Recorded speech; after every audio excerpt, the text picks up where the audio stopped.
Director for NAMI Mid-Hudson. She has dedicated her career to mental health advocacy since 2007. Her personal experiences led her to NAMI's life-changing programs, inspiring her to become a passionate volunteer and advocate.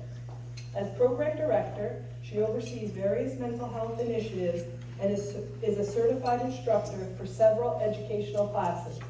A survivor of suicide loss, Joanne shares her story to raise awareness, believing that without mental health, we have no health.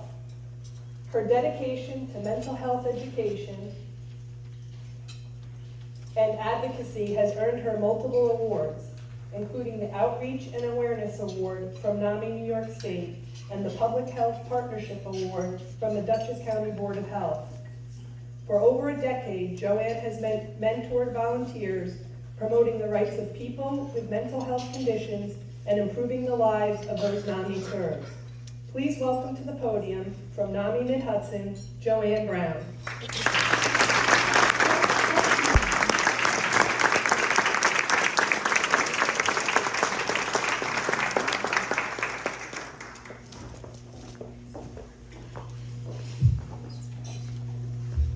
Thank you.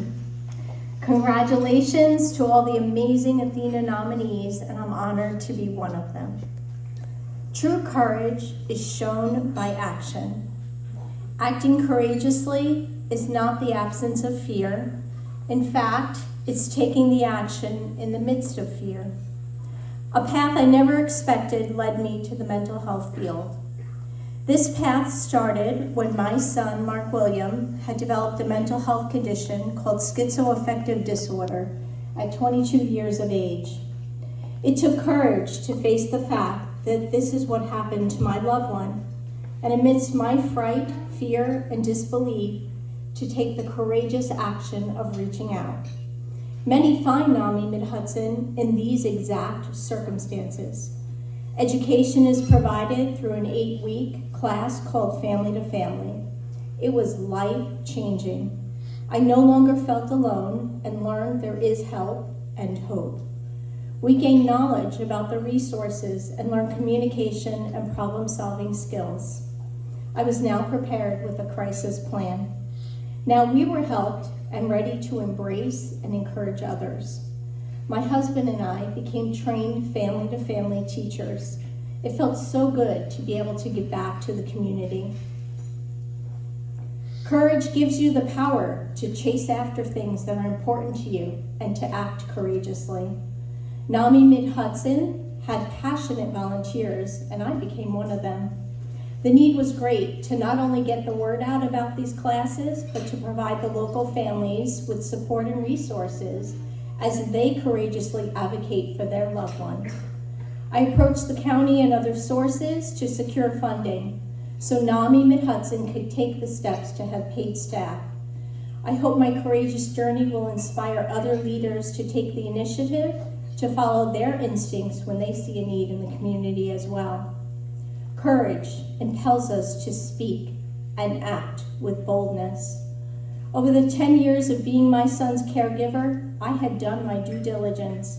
I was a fierce advocate and helped him navigate his new path of housing, program, care manager, and treatment team meetings. Despite all of my advocacy, my son shockingly took his life in February 21st, 2020. Our families arrived into town for Mark's memorial service, which was held on March 7th at one of his favorite places to walk, Locust Grove. There was over 400 people there, a beautiful sight as those attending all reflected his love of the color orange in some way. Everyone left on Sunday, and there my husband and I sat all alone. We decided we would both return to work the next day. My husband owns an automotive repair shop, but how would I fare? I present Ending the Silence, a powerful in-person presentation for staff and students. Everything I do with NAMI involves talking about suicide prevention.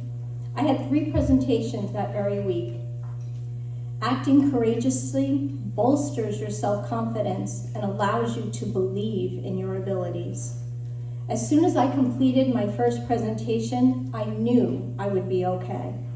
What I was teaching, I believed with my heart and soul and had said it 1,000 times, and now it resonated with me more than ever.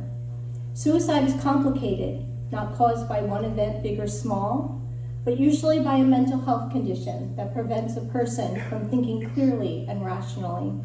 No one should feel guilty if they've lost a loved one to suicide like I have. We can only do our best.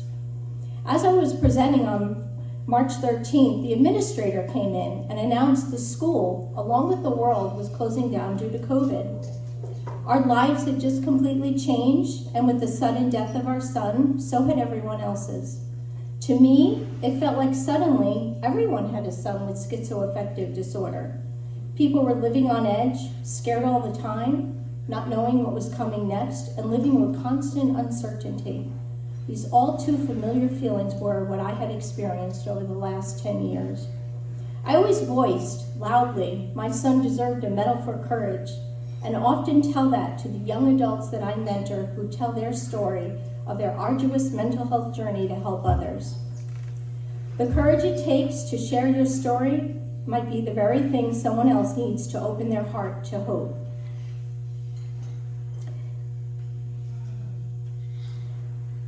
The volunteers and staff at NAMI Mid-Hudson do just that, and we are grateful for them.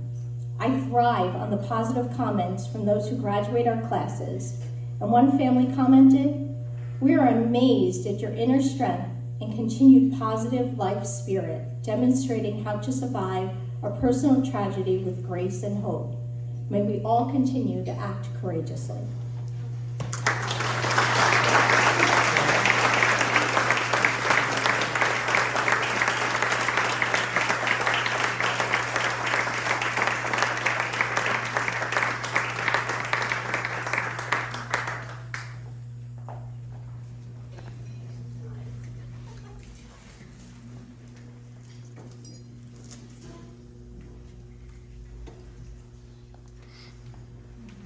Our next, congratulations.